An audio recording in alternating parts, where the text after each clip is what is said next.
విజయవాడలో అమ్మవారి దర్శనం జస్ట్ హాఫ్ అన్ అవర్లో అయిపోయిందండి. ఎవ్వరు అంగుళం కూడా కదపలేదు. తన్నివి తీరా అమ్మవారిని దర్శించుకున్నామన్నమాట. ఆ విశేషాలన్నీ చెప్తాను. విజయవాడలో ఇంకా మనం చూడదగ్గ ప్రదేశాలు, టెంపుల్స్ చాలా ఉన్నాయండి. ఆ విశేషాలన్నీ వీడియోలో చెప్తాను. వీడియోని స్కిప్ చేయకుండా ఎండ్ వరకు చూసేయండి. మన ఛానల్ని సబ్స్క్రైబ్ చేసుకోకపోతే వెంటనే సబ్స్క్రైబ్ చేసుకోండి.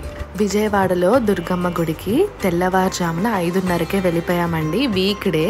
సో మా దర్శనం అనేది చాలా పీస్ఫుల్గా అయిపోయిందనమాట. ఫ్రీ లైన్లో తన్నివి తీరా అమ్మవారిని దర్శించుకున్నాము. వెంటనే బస్ స్టాండ్కి వెళ్ళి మోపిదేవి సుబ్రహ్మణ్య స్వామి గుడికి వెళ్ళాలని చెప్పి 25-26 ప్లాట్ఫామ్ నెంబర్ దగ్గర మోపిదేవి బస్సు వస్తుందన్నమాట.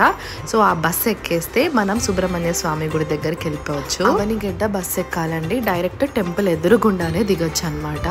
సుబ్రహ్మణ్య స్వామి గుడి చరిత్ర అసలు చాలా ప్రాముఖ్యమైన చరిత్ర అనమాట. అక్కడ సాక్షాత్తు స్వామివారే లింగ రూపంలో కొలువై ఉన్న ప్రదేశం. పెళ్ళి కాని వాళ్ళు కానీ, సంతానం లేని వాళ్ళు కానీ ఈ గుడికి వచ్చి ఇక్కడ ముడుపు కట్టి 11 ప్రదక్షిణాలు చేస్తే తప్పకుండా కోరికలు తీరుతాయని అందరూ నమ్ముతారండి. ఇక్కడ అన్నదానం కూడా జరుగుతుంది 12 గంటల నుంచి. ఈ గుడికి చాలా రహస్య మార్గాలు కూడా ఉన్నాయంటండి. సో చాలా చాలా పవర్ఫుల్ టెంపుల్ అన్నమాట. విజయవాడకు వచ్చినప్పుడైతే అస్సలు మిస్ అవ్వకుండా ఈ టెంపుల్ని దర్శించుకోవడం అస్సలు మర్చిపోకండి. గుడిలో పాము పుట్ట కూడా ఉంటుందండి. పాలు పోసేసి అక్కడి నుంచి స్వామివారిని దర్శించుకుని బయటకు వస్తారు. మొక్కులున్న వాళ్ళు చెల్లించుకుంటూ ఉంటారనమాట. సో అక్కడ ఉన్న వాళ్ళని అడిగినా కూడా చరిత్ర చాలా క్లియర్గా చెప్తారు. అస్సలు మిస్ అవ్వకండి ఈసారి విజయవాడ వచ్చినప్పుడు. ఒకవేళ మీరు ఎప్పుడు దర్శించుకోకపోతే మోపిదేవి సుబ్రహ్మణ్య స్వామి దేవాలయము తప్పకుండా దర్శనం చేసుకుని వెళ్ళండి. మోపిదేవి టెంపుల్ దర్శనం చేసుకొని రిటర్న్ వస్తుంటే మనకు అక్కడ పక్కనే నడుచుకుంటూ వస్తుంటే వెనకాల కార్ పార్కింగ్ అది చాలా పెద్దగా ఉంటుంది. అక్కడ చాలా పెద్ద సుబ్రహ్మణ్య స్వామి మురుగన్ విగ్రహం ఉంటుందన్నమాట. అండ్ అక్కడ జంక్షన్లో బస్సు లాగే దగ్గర ఒక ఫేమస్ బాదం పాల షాప్ ఉందన్నమాట. అంటే లిటరల్లీ ఒక 40-50 ఇయర్స్ నుంచి చాలా ఫేమస్ అనమాట. అక్కడ కూడా ఆగినప్పుడు మేము అది టేస్ట్ చేసాము. మీకు ఛాన్స్ ఉంటే అది టేస్ట్ చేయండి. నెక్స్ట్ రిటర్న్ విజయవాడ బస్ స్టాప్కి వచ్చేసామండి. విజయవాడ బస్ స్టాప్ నుంచి మేము ఒక ఆటో మాట్లాడుకున్నాం అనమాట. సో అన్ని ప్లేసెస్ మేము వెళ్ళాలనుకున్న ప్లేసెస్ అన్నీ కవర్ చేసేలాగా మాట్లాడుకున్నాము. సో ఆ ఆటోకి ఎంత బడ్జెట్ అయింది ఏంటి అనేది డీటెయిల్స్ నేను ఎండ్లో షేర్ చేస్తాను చూడండి. సో అక్కడ నుంచి మేము ఆటో మాట్లాడుకుని వెళ్ళింది ఉండవల్లి కేవ్స్ అండి. చాలా చాలా బ్యూటిఫుల్ ప్లేస్ అనమాట. 6-7వ శతాబ్దానికి చెందిన ప్లేస్ అండి. ఇక్కడికి వెళ్తే అసలు గూస్ బంప్స్ అనేది గ్యారంటీ అండి. సో ఎంట్రన్స్ అవుతూనే టికెట్ తీసుకోవాలన్నమాట. 40 రూపీస్ అలా ఉంటుంది టికెట్. తీసుకొని మనం లోపలికి వచ్చేసేయాలి. లోపలికి వచ్చేసిన తర్వాత మనకి 3rd ఫ్లోర్లో అనంత పద్మనాభ స్వామి వారి విగ్రహం ఉంటుందండి. పడుకొని చాలా పొడవుగా ఉంటుంది. అసలు గూస్ బంప్స్ వచ్చేస్తాయి అన్నమాట చూస్తుంటేనే. ఆ కార్వింగ్స్ ఆ టైంలో అంత బాగా చెక్కడం అనేది మనకి నిజంగా గూస్ బంప్స్ మూమెంట్ అనమాట. ఫోన్స్ అవి అలౌ చేస్తారు. సో మీరు వెళ్ళి ఫొటోస్ అవి తీసుకోవచ్చు. అండ్ అదే ప్లేస్లో త్రిమూర్తులని అవి చెక్కి ఉంటుంది. ఆ వాల్ నిండా మొత్తము ఏదో ఒకటి విగ్రహాలు చెక్కబడి మనకు కనిపిస్తాయి అన్నమాట.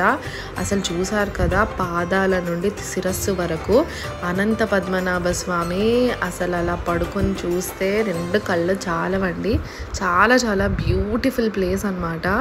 మీరు ప్లాన్ చేసుకునేటప్పుడు టైమింగ్స్ అవి చూసుకుని ప్లాన్ చేసుకోండి. ఎందుకంటే టెంపుల్ టైమింగ్స్ అనేవి చాలా ఇంపార్టెంట్.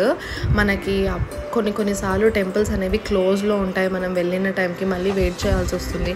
సో అలా కాకుండా కంపల్సరీ టైమింగ్స్ అవి చూసి ప్లాన్ చేసుకొని వెళ్ళాలి. సో ఉండవల్లి కేవ్స్ టైమింగ్స్ వచ్చేసి 9:30 AM to 5:30 PM అనమాట.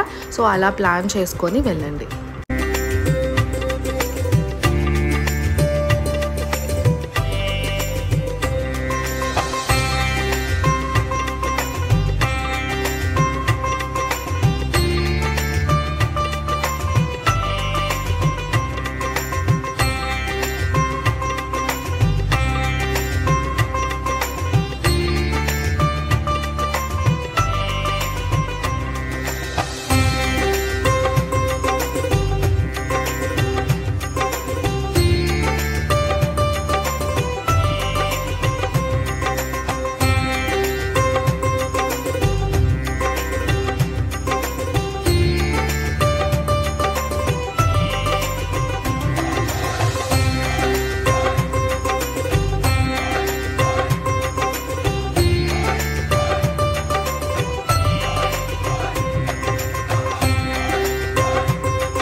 అక్కడ నుంచి నెక్స్ట్ మేము వెళ్ళిన ప్లేస్ టీటీడీ టెంపుల్ అండి. విజయవాడలో కొత్తగా కన్స్ట్రక్షన్ చేసిన టెంపుల్.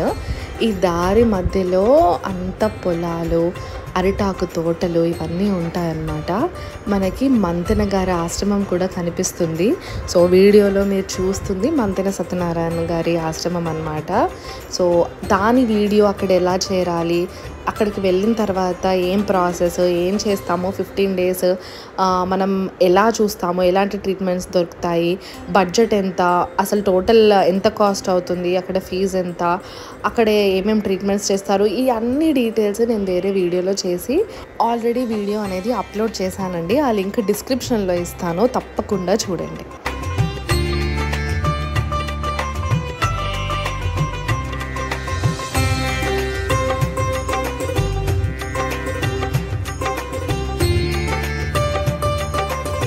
చూసారు కదా దూరం నుంచి టీటీడీ వాళ్ళ టెంపుల్ ఎలా కనిపిస్తుందో.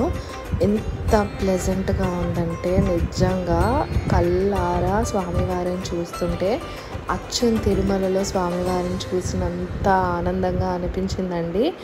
ఆ టెంపుల్ స్పేస్ కూడా చాలా పెద్దగా ఉంది. బయట పార్కింగ్ స్పేస్ కానీ, అంటే ఏదైనా ఈవెంట్స్ చేసుకోవడానికి కానీ, బ్రహ్మోత్సవాలకు అది చాలా బాగుందన్నమాట.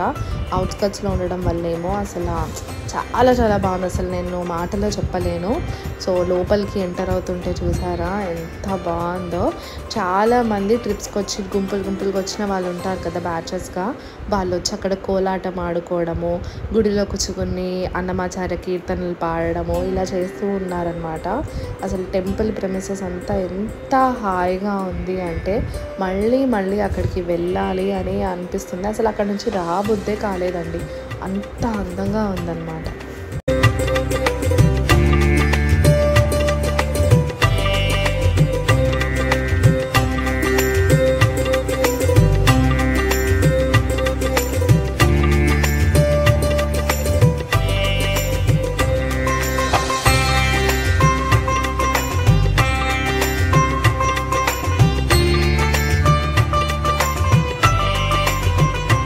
ప్రదక్షిణం చేస్తుంటే గుడి చుట్టూ స్వామివారి వాహనాలు, బ్రహ్మోత్సవాలకి వాడే వాహనాలు కూడా మనకి దర్శనం ఇస్తూ ఉంటాయి. చూసారు కదా ఎంత బాగా కోలాటం చేస్తున్నారో. అసలు చాలా బాగా అనిపించింది అనమాట ఆ ప్లేస్. తర్వాత అక్కడ నుంచి మేము వెళ్ళింది కోటిలింగాల టెంపుల్ అండి. కోటి శివలింగాలు ఒకే ప్రదేశంలో ఉంటే ఎలా ఉంటుందో అసలు చాలా చాలా బాగుంటుంది ఈ టెంపుల్ అనేది. సో మేము వెళ్ళిన టైం ఏంటంటే కార్తీక మాసంలో వెళ్ళాము. భక్తులతో దేవాలయం కలకలలాడుతూ చాలా బాగుందండి. ఇక్కడ చాలా నాగ ప్రతిష్టలు, శివలింగ ప్రతిష్టలు జరుగుతుంటాయన్నమాట. మొక్కుకున్న వాళ్ళు 12 జ్యోతిర్లింగాలు, 18 శక్తి పీఠాలు, నవదుర్గలు వీళ్ళందరినీ ఒకేసారి చూస్తే ఎలా ఉంటుందో అలా ఉంటుందన్నమాట. ఇక్కడ కన్స్ట్రక్షన్ అనేది ఇంకా జరుగుతుంది అండి. సో ఈ పార్టీకి అయిపోయి ఉంటుంది.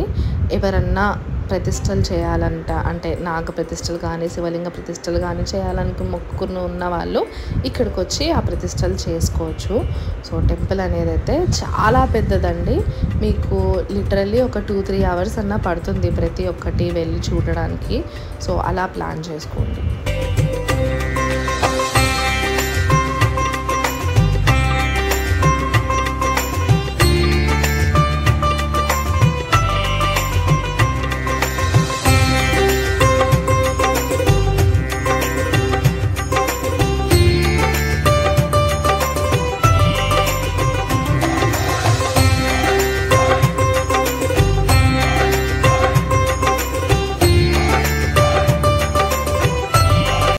గుడి కన్స్ట్రక్షన్ అంతా చాలా బాగుంది, కానీ మెయింటెనెన్సే చేయట్లేదు అనిపించిందండి. ఇన్ని శివలింగాలు, ఇన్ని నాగ ప్రతిమలు ఉన్నాయి కదా, కొన్ని వాటికి బూజు పట్టిపోయి లేకపోతే భక్తులు వచ్చి దీపాలు పెడుతూ ఉంటారు కదా, అవన్నీ క్లీన్ చేయకుండా అలానే ఉండి అలా ఉందన్నమాట. సో మెయింటెనెన్స్ అనేది ఇంకా ఇంప్రూవ్ చేసి బాగా మెయింటైన్ చేస్తే ఇంకా చాలా బాగుంటుంది. అండ్ మనం ఫస్ట్ ఫ్లోర్కి వెళ్తే అసలు కేదార్నాథ్లో ఉన్నట్టు ఉంటుందన్నమాట టెంపుల్స్ కన్స్ట్రక్షన్ అని. అండ్ విగ్రహం కూడా చాలా చాలా బాగుంటుంది. సో కంపల్సరీ ఈసారి విజయవాడ వెళ్ళినప్పుడు మీకు టైం కుదిరితే తప్పకుండా దర్శనం చేసుకోండి. దేవాలయం చాలా చాలా బాగుంటుంది.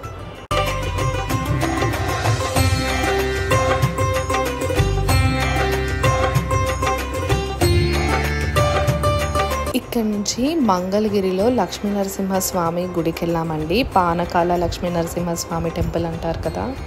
సో అక్కడ ఏంటంటే 4 క్లోజ్ చేసేస్తారనమాట, కొండ మీద పానకం పోసేది. సో ఆ ప్లేస్కి మేము వెళ్ళలేకపోయాం బికాజ్ మాకు ముందే టైం అనేది ఎగ్జాక్ట్గా తెలియలేదు. మంగళగిరిలో పానకాల నరసింహస్వామి టెంపుల్ 2 ప్లేసెస్లో ఉంటుందన్నమాట. ఒకటేమో కొండ మీద, అక్కడ ఏంటంటే నరసింహస్వామి నోరు తెరుచుకుని ఉంటుందన్నమాట విగ్రహం అనేది. మనం పానకం తీసుకెళ్ళి ఆయన నోట్లో పోస్తే సగం ఆయన తాగి మిగిలిన సగం మనకి ఇస్తారు. ఇది ఎలా జరుగుతుందో కూడా అందరికీ ఆశ్చర్యం అన్నమాట. సో కానీ అక్కడ టికెట్స్ పెట్టారనమాట. ఒకవేళ ఫ్రీగా కూడా పోయొచ్చు పానకం అనేది. అప్పుడు ఆయన నోట్లోంచి వచ్చింది మనకి ఇవ్వరు. మనకి ఇవ్వాలి అంటే దానికి 50 రూపీస్ టికెట్ ఉంటుంది. సో అలా ఉంటుంది. 4 వరకే అలౌ చేస్తారు కొండ మీదకి. 4 తర్వాత బ్యారిగేట్స్ అవి క్లోజ్ చేసేస్తారు కాబట్టి ముందే వెళ్ళడానికి ప్లాన్ చేసుకోండి.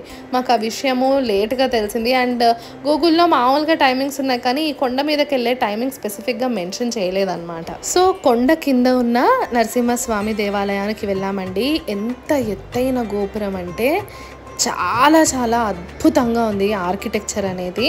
అప్పట్లో ఎంత బాగా కట్టారో అసలు, చాలా పీస్ఫుల్గా ఉందన్నమాట. మేము వెళ్ళేసరికి లైట్గా తుప్పర పడుతుందన్నమాట. సో అవన్నీ చూసుకొని చాలా ప్లెజెంట్గా అనిపించింది. ఈసారి నెక్స్ట్ టైం వచ్చినప్పుడు కంపల్సరీ పానకాల స్వామి దగ్గరికి కూడా వెళ్ళాలి అనుకున్నాము. అలా అన్ని టెంపుల్స్ దర్శనం అయిపోయిన తర్వాత పక్కన అమ్మవారి గుడి కూడా ఉంటుందండి. అమ్మవారిని దర్శనం చేసుకొని ఇంకా మేము రిటర్న్ అయిపోయామండి. 1 డేలో చాలా ప్లేసెస్ కవర్ చేసామన్నమాట. ఎర్లీ మార్నింగ్ 5:30కి దుర్గమ్మ వారి దగ్గర నుంచి సాయంత్రం అక్కడికి మేమే వెళ్ళామండి, ఆటో మాట్లాడుకోలేదు. మోపిదేవికి వెళ్ళి వచ్చిన తర్వాత లోకల్ ప్లేసెస్ కవర్ చేయడానికి నేను చెప్పాను కదా ఆటో మాట్లాడుకున్నామని. సో ఈ ప్లేసెస్ అన్నిటికీ మాకు 3000 తీసుకున్నారండి ఆటోలో తిప్పడానికి. సో మనం బార్గెన్ చేసుకోవచ్చు, మనం బార్గెన్ చేసిన దాన్ని బట్టి ఎక్కువ తక్కువ తీసుకుంటారనమాట. సో అలా తీసుకొని మొత్తం అంతా అయిపోయిన తర్వాత, దర్శనాలన్నీ అయిపోయిన తర్వాత మళ్ళీ రైల్వే స్టేషన్కి వెళ్ళిపోయి రిటర్న్ అయిపోయామన్నమాట. సో మీరు ఒకవేళ విజయవాడ వెళ్తున్నట్టు ప్లాన్ చేస్తే మాత్రం ముందే టైమింగ్స్ అన్నీ నోట్ చేసుకుని ఈ ప్లేసెస్ అన్నీ నీట్గా కవర్ అయ్యేలాగా ప్లాన్ చేసుకోండి. మా ఈ వీడియో నచ్చినట్టయితే లైక్ చేయండి, షేర్ చేయండి అండ్ మా ఛానల్కి సబ్స్క్రైబ్ చేసుకోవడం మర్చిపోకండి. Thank you for watching.